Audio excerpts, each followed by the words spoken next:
కడప జిల్లా ఇడుపులపాయ ట్రిపుల్ ఐటీలో జమేషి కురేష్ అనే అమ్మాయి ఆత్మహత్య చేసుకోవడం చాలా బాధాకరమని రాజ్యసభ మాజీ సభ్యులు తులసిరెడ్డి అన్నారు.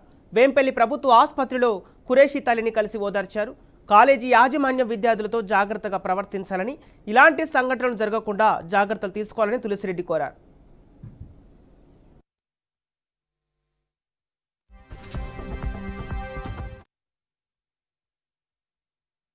రోజు ఇడుపులపాయ ట్రిపుల్ ఐటీ ప్రాంగణంలో 2వ సంవత్సరం చదువుతున్నటువంటి జమేషా కురేషి అనే ఒక అమ్మాయి ఉరి వేసుకొని ఆత్మహత్య చేసుకోవడం అనేది చాలా బాధాకరం, మనసు కలిసివేస్తూ ఉంది. 2008లో ఆనాడు కాంగ్రెస్ ప్రభుత్వం రాజశేఖర రెడ్డి గారు ముఖ్యమంత్రిగా ఉన్నప్పుడు గ్రామీణ ప్రాంతాల్లోని ప్రతిభావంతులైన పిల్లలు, విద్యార్థులు వాళ్ళకు ఉన్నత ప్రమాణాలతో కూడినటువంటి ఉన్నత సాంకేతిక విద్యను వాళ్ళకి ఇవ్వాలనే ఉద్దేశంతో ఈ ట్రిపుల్ ఐటీ కాన్సెప్ట్ రావడము, ట్రిపుల్ ఐటీని ఏర్పాటు చేయడం జరిగింది.